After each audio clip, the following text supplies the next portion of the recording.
Os destaques da semana entre os julgamentos do plenário do Supremo Tribunal Federal. Você confere conosco aqui na TV Justiça. É o Plenárias que está começando.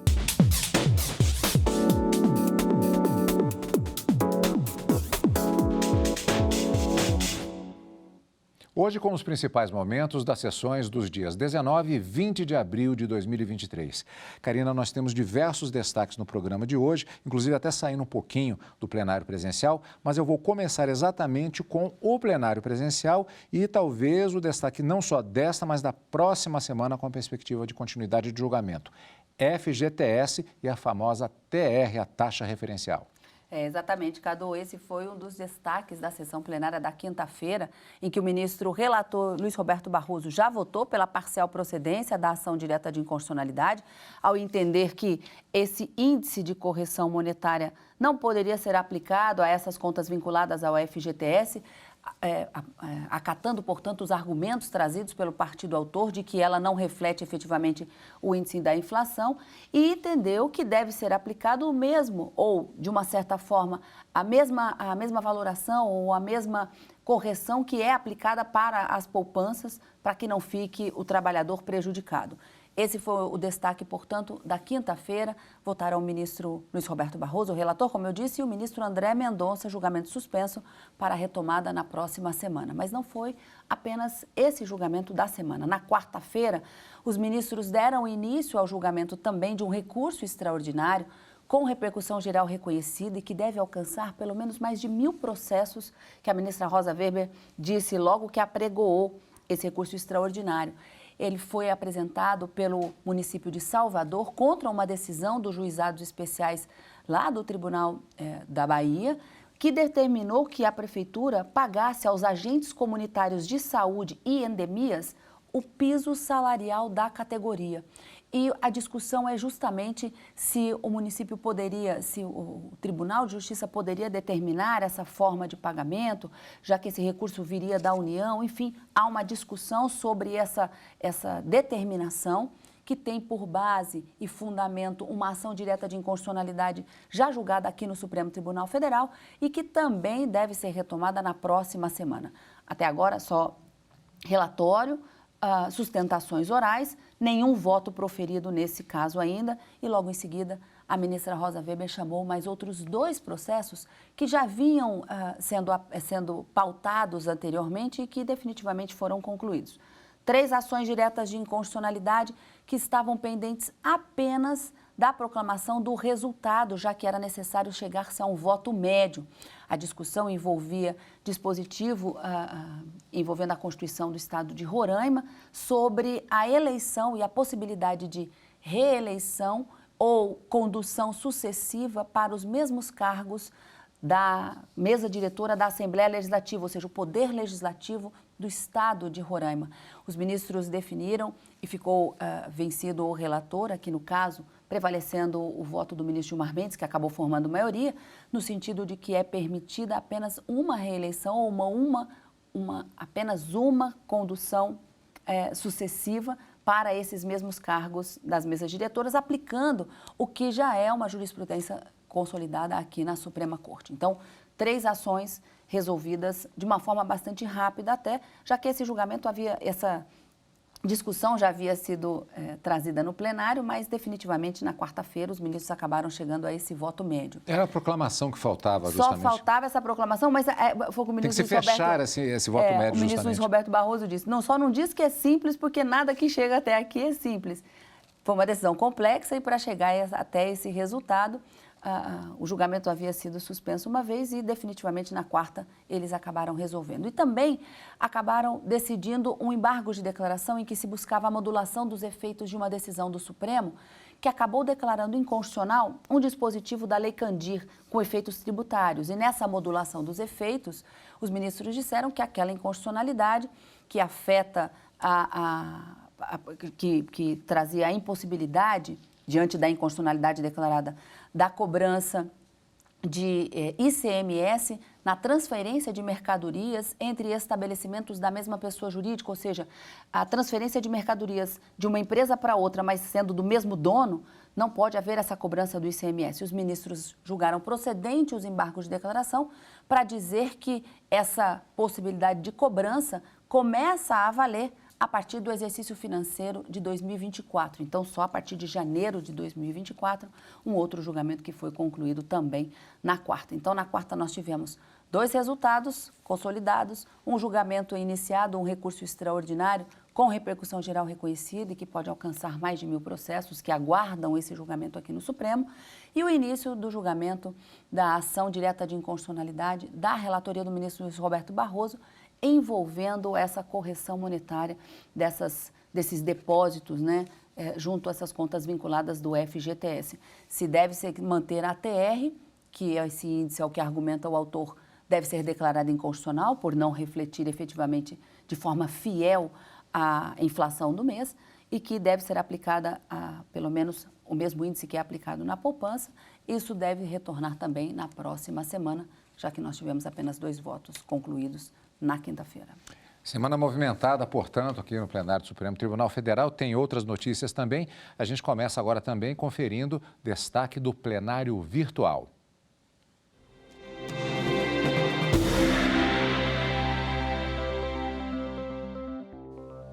O plenário virtual do STF já formou maioria, acompanhando o relator ministro Alexandre de Moraes, para tornar réus os 100 primeiros denunciados pelos atos antidemocráticos. O julgamento tem previsão de término na segunda-feira, dia 24. Quem tem os detalhes é a repórter Carolina Chaves. Em sessão virtual, os 5 primeiros ministros a votar foram Dias Toffoli, Edson Fachin, Carmen Lúcia, Gilmar Mendes e Luiz Roberto Barroso. Eles concordaram com o relator para que os 100 primeiros denunciados pela PGR, que estão presos, deixem de ser investigados e passem a ser réus nos 2 inquéritos que apuram as responsabilidades pelos atos antidemocráticos do dia 8 de janeiro contra os prédios do Palácio do Planalto, Congresso Nacional e Supremo Tribunal Federal. Ao votar, o ministro Alexandre de Moraes afirmou que são inconstitucionais as condutas e manifestações que tenham a nítida finalidade de controlar ou mesmo aniquilar a força do pensamento crítico, indispensável ao regime democrático, quanto àquelas que pretendam destruí-lo juntamente com suas instituições republicanas, pregando a violência, o arbítrio, o desrespeito à separação de poderes e aos direitos fundamentais. Estão sendo analisadas as 100 primeiras denúncias das 1.390 apresentadas pela Procuradoria-Geral da República. As acusações devem ser apreciadas com prioridade. A conduta de cada um está sendo analisada individualmente.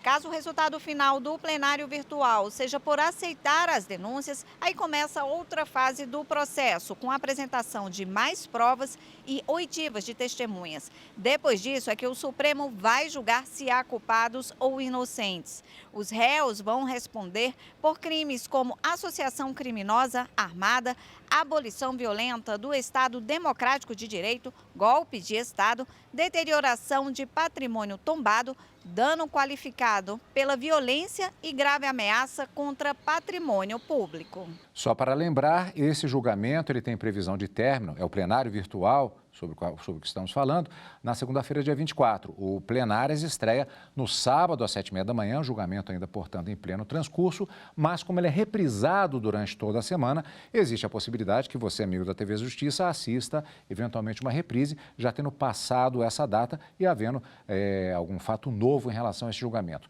Mas, para a data da estreia do Plenárias, no sábado, às 7h30 da manhã, no sábado, às 7h30 da manhã, a previsão é que o julgamento esteja em continuidade, mas, até aqui, a maioria já formada.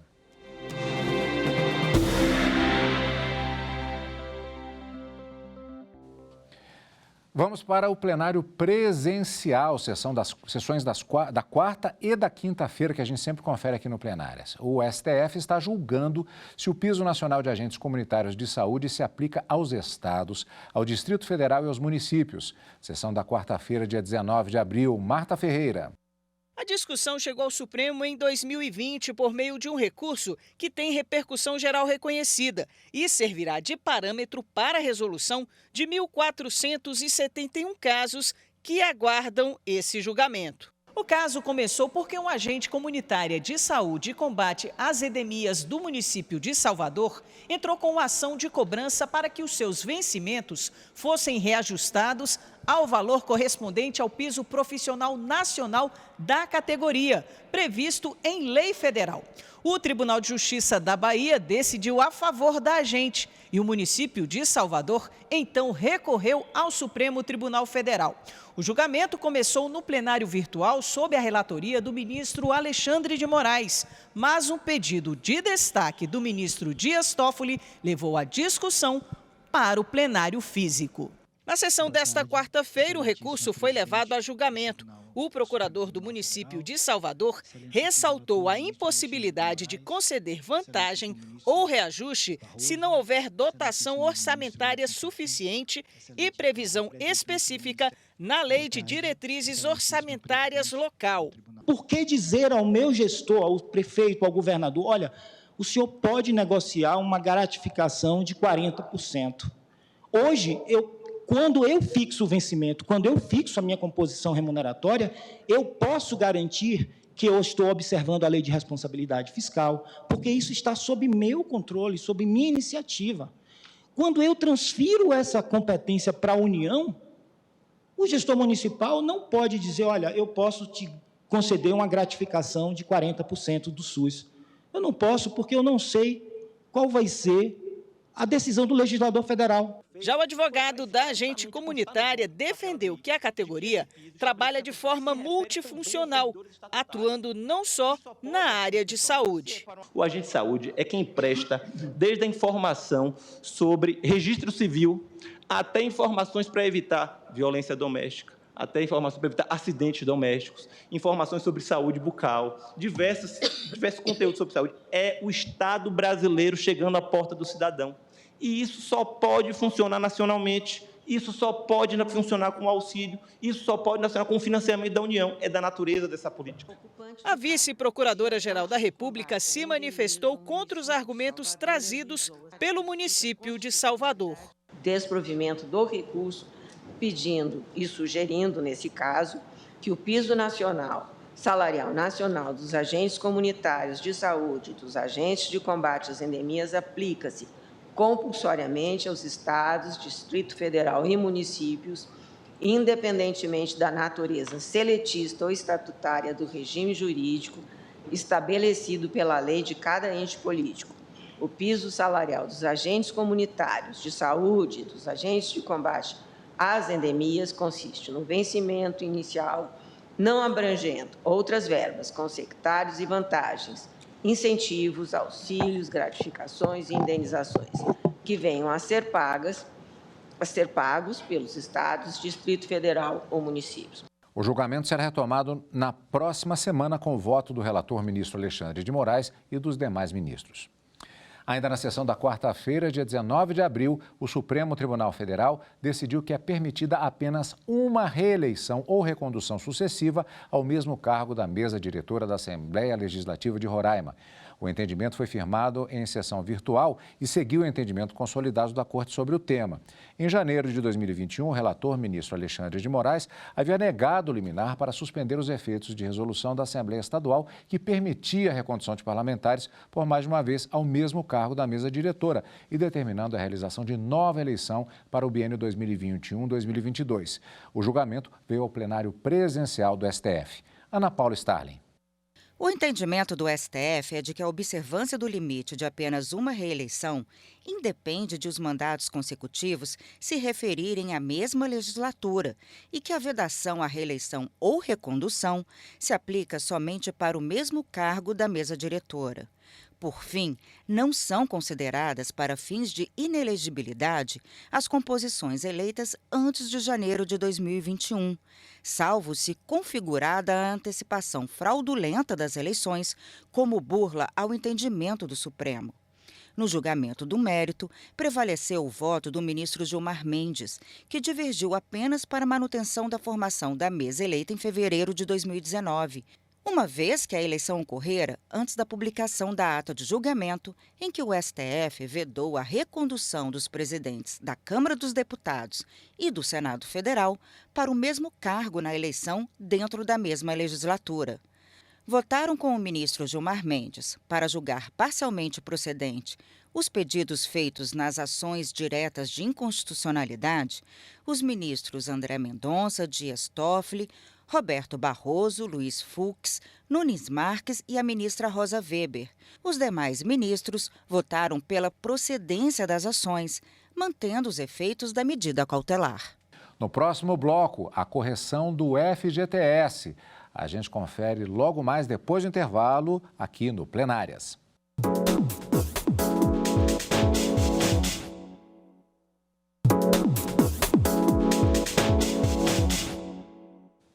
Plenárias está de volta e a gente confere agora a sessão plenária da tarde da quinta-feira, dia 20 de abril. O Supremo Tribunal Federal começou a julgar uma ação que questiona a correção dos valores das contas do FGTS dos trabalhadores. Os detalhes na reportagem de Marta Ferreira. A discussão chegou ao Supremo em 2014 por meio de uma ação proposta pelo Partido Solidariedade, contestando dispositivos das leis que impõem a correção monetária dos depósitos nas contas do FGTS pela taxa referencial, a TR. O partido alega que a TR sofreu uma defasagem nos últimos anos e não acompanha a variação da inflação, prejudicando assim o trabalhador. Por isso, Solidariedade entende que a TR não deveria ser usada como índice de correção monetária. Alega ofensa ao direito de propriedade, ao direito social, ao fundo e ao princípio da moralidade administrativa. Na prática, o plenário vai decidir se o modelo atual de correção é constitucional ou não. O relator da ação é o ministro Luis Roberto Barroso. Em 2019, ele determinou a suspensão da tramitação de todos os processos que discutem a correção das contas do FGTS, até a decisão final do Supremo Tribunal Federal.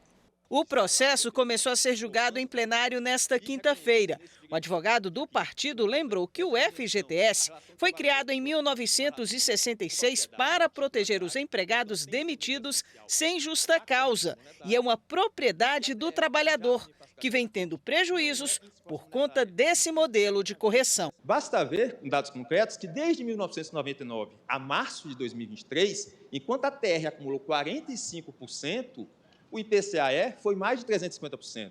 O INPC foi mais de 350%.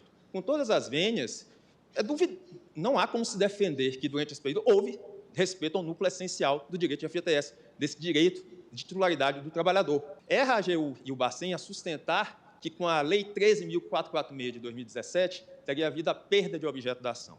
De fato, essa lei de 2017, a partir dessa lei de 2017, houve um aumento da rentabilidade do fundo, consequentemente, maior distribuição em prol dos trabalhadores. Mas, conforme bem lembrado pela própria doutora PGR nos autos, peça 389, ali, naqueles dispositivos, não há uma proteção necessária à correção monetária. Não se estabelece ali necessariamente que com aquela distribuição maior, os valores, pelo menos, serão salvaguardados pelos efeitos corrosivos da inflação. Já o advogado-geral da União defendeu a extinção da ação porque houve alteração posterior da legislação. Também destacou os impactos caso o STF julgue favorável o pedido feito pelo partido. Agora quero destacar um aspecto muito pouco lembrado neste caso, que é o impacto na empregabilidade. Aqui é preciso que seja considerado que qualquer mudança do índice de atualização monetária também impactaria no custo da empregabilidade, já que a multa rescisória da demissão sem justa causa, atualmente na ordem de 40%, ela é paga exatamente em cima do saldo das contas individuais. Trata-se aqui do custo Brasil, excelências.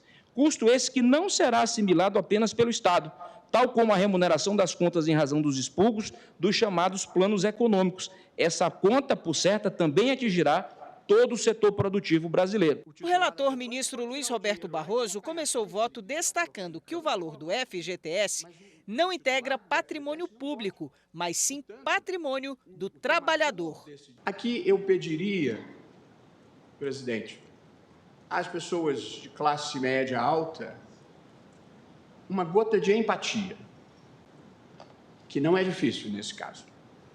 Imagine a alta classe média brasileira que investe em renda fixa, em fundos de ações, em fundos de multimercado e em câmbio, e tem lá os seus investimentos.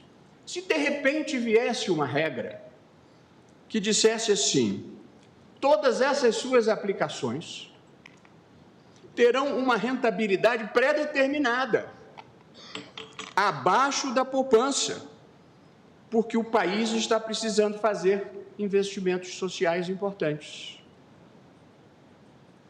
O que aconteceria se hoje se editasse esta norma dizendo isso?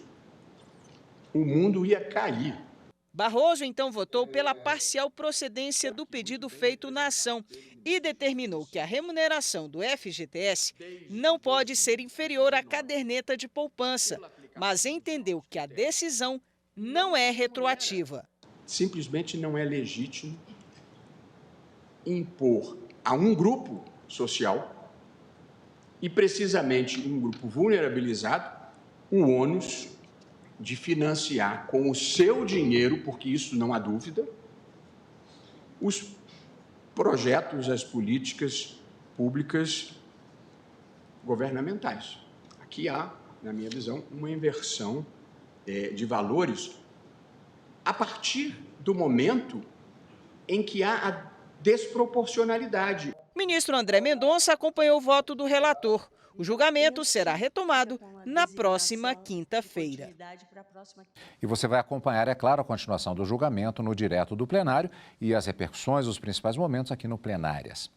Karina, o ministro Luiz Roberto Barroso, ele declarou parcialmente procedente a ação e falou a respeito deste limite mínimo relacionado à poupança, mas ele não declarou a TR, a taxa referencial, inconstitucional. Era isso que buscava o Partido Solidariedade, autor dessa ação direta de inconstitucionalidade. Mas o ministro fez um raciocínio entendendo que não se tratava de um índice de correção, mas sim de uma remuneração de mercado que o legislador teria feito essa opção. Então, ele disse que essa correção monetária ou esse valor que deve ser corrigido, esses depósitos da conta vinculada do FGTS, não pode ser inferior aos rendimentos que são proporcionados àquelas contas poupança. Então, ele não disse que o índice tem que ser o mesmo aplicado, mas que diz que não pode ficar inferior. E aí ele fez a seguinte pergunta, né? Seria legítimo que essa poupança do trabalhador, que é o FGTS, justamente para quando ele é demitido, ele tenha uma segurança, um valor ali que ele pode resgatar até conseguir um outro emprego, enfim. Seria justo que essa poupança fosse remunerada de forma menor do que a poupança para justamente financiar aqueles projetos sociais de interesse público? Então, ele faz esse questionamento e dá uma interpretação conforme a Constituição para dizer, olha, o índice aplicado não corresponde à inflação, está prejudicando o trabalhador, portanto, deve ser lido da seguinte forma: o rendimento tem que ser igual, no mínimo, àquele rendimento da caderneta de poupança. E ele acaba, de uma certa forma, modulando os efeitos, propondo uma modulação de efeitos também dessa decisão, para que ela passe a valer daqui para frente. Daqui para frente, em que momento, Cadu? A partir da publicação da ata do julgamento dessa ação direta de inconstitucionalidade. Mas para que haja a modulação dos efeitos, para que ela seja aprovada, o plenário tem que passar a uma votação depois de se decidir o mérito. Então, o ministro julgou parcialmente procedente para dar essa interpretação conforme, para determinar que esses casos sejam, portanto, corrigidos para que fique, pelo menos, pareado, vamos dizer assim, com a caderneta de poupança, né, com os valores aplicados para a correção da caderneta de poupança. Propõe essa modulação dos efeitos e diz que eventuais perdas que foram sentidas pelos poupadores, quem deve resolver é o Poder Legislativo ou então buscar uma negociação coletiva. Então, o voto do ministro Roberto Barroso foi proferido. O ministro André Mendonça, a princípio, declarava a inconstitucionalidade do índice da TR, mas depois ele modifica o voto para seguir integralmente o voto do relator, julgamento suspenso. Promessa da ministra Rosa Weber de que esse julgamento retorne ao plenário na próxima semana também. A gente acompanha ao vivo direto do plenário. 19 de abril foi Dia dos Povos Indígenas, o que também foi lembrado pela ministra Rosa Weber no início da sessão plenária daquela quarta-feira no Supremo Tribunal Federal. Ela destacou que o país possui mais de 250 etnias que integram a diversidade cultural brasileira. A presidente da Corte também anunciou a tradução da Constituição de 88 para a língua indígena amazônica. Registro a iniciativa do Supremo Tribunal Federal no sentido da tradução da Constituição, da nossa Constituição Cidadã, de 1988, ao Negatu, a língua geral amazônica, filial do tronco Tupi, variedade do Guarani, em trabalho que está sendo feito por tradutores indígenas, capitaneados por Marcos Lucchesi, que é o presidente da Fundação da Biblioteca Nacional, e pelo professor José Ribamar Bessa, da UERJ. A gente vai sair um pouquinho do plenário presencial agora, porque houve um julgamento que aconteceu na segunda turma do Supremo Tribunal Federal, que foi seguindo uma decisão anterior tomada no plenário presencial a respeito daquela questão do empate que houve anteriormente na segunda turma sobre um processo de extradição. E o plenário presencial decidiu que o processo de extradição teria de voltar para o plenário da segunda turma para que pudesse ser apresentado o chamado voto de desempate. Se tratava da extradição de um colombiano condenado por matar a namorada. Vamos ver qual foi o resultado na reportagem de Marta Ferreira. O caso envolve o pedido de extradição de Jaime Henrique Cormani. O colombiano matou a namorada Nancy Mestre quando ela tinha 18 anos. O crime aconteceu no dia 31 de dezembro de 1993, em Barranquilha, na Colômbia. Em 1995, a justiça colombiana condenou Jaime pelos crimes de estupro e homicídio, mas ele fugiu. Foi encontrado em 2017 em Belo Horizonte e preso em janeiro de 2020. O pedido de extradição chegou ao Supremo e foi analisado na segunda turma em setembro de 2020. Os ministros Edson Fachin e Ricardo Lewandowski entenderam que a pena para o crime de homicídio já estava prescrita no Brasil. Para o ministro Gilmar Mendes e a ministra Carmen Lúcia, o prazo prescricional teria sido interrompido porque o colombiano cometeu outros crimes após a condenação. O ministro Celso de Mello, quinto integrante do colegiado, estava ausente por licença médica. Com o empate pelo regimento interno do STF, os ministros entenderam a princípio que deveria prevalecer a corrente mais favorável ao réu. A decisão transitou em julgado em 2021, quando foi expedida a ordem de liberação imediata do acusado. A família então recorreu e o caso foi levado a plenário. No dia 30 de março deste ano, os ministros, por maioria, modificaram o entendimento e decidiram que o julgamento deveria ser retomado na segunda turma para a apresentação do quinto voto para desempate da questão. Hoje, o processo voltou a ser analisado pela segunda turma para o voto do ministro Nunes Marques, que entrou no lugar do ministro Celso de Mello. Para Nunes Marques, está comprovado nos autos a prática de novos crimes, como falsidade ideológica e uso de documento falso. Com isso, o ministro teve o mesmo entendimento do relator ministro Gilmar Mendes, de que o prazo prescricional foi interrompido porque o colombiano cometeu outros crimes após a condenação e julgou parcialmente procedente o pedido de extradição, acompanhando o voto do relator. Verifico da análise dos autos que o relatório da Polícia Federal, número 59 de 2000, relata de forma pormenorizada o histórico de crimes de falsidade ideológica e de uso de documento falso cometido pelo extraditando perante órgãos públicos no Brasil, como a Receita Federal, a Justiça Eleitoral, a Junta Comercial, órgão público no Estado de Minas Gerais e Amazonas, bem como perante instituições bancárias privadas e públicas. O ministro Edson Fachin, que já havia votado, reajustou o voto, acolhendo o pedido de extradição. O desafio das autoridades colombianas, portanto, refiro-me ao Estado requerente dessa extradição, não é diverso daquele imposto ao Brasil e a outros signatários da mencionada Convenção do Pará, razão pela qual este julgamento, entendo, revisitando a matéria neste ponto, deve realizar-se de acordo com a compreensão cooperativa para prevenir, punir e erradicar todas as formas de violência contra a mulher nas Américas. Nancy Maria Maestre Vargas não é só uma vítima colombiana, mas é parte de centenas de milhares que a cada hora têm o mesmo destino em todo o continente americano, especialmente no Brasil e aqui no Distrito Federal. Assim, a segunda turma, por maioria, decidiu pela extradição do colombiano. E hoje o Plenárias vai ficando por aqui. Lembrando que você acompanha o programa também pelo canal da TV e Rádio Justiça, no YouTube, pelo Spotify e pela Rádio Justiça. E já tem sessão plenária marcada na próxima semana, Karina. Exatamente, Cadu. Na próxima quarta e quinta-feira, ao vivo, no Direto do Plenário, a gente acompanha as decisões do Supremo Tribunal Federal. Mas neste final de semana, o nosso encontro é aqui no Plenárias. E lembrando que a sessão é transmitida ao vivo no nosso canal do YouTube e que o nosso @ é @Rádio e TV Justiça. Como sempre, obrigado pela sua companhia. E continue conosco aqui, na TV Justiça.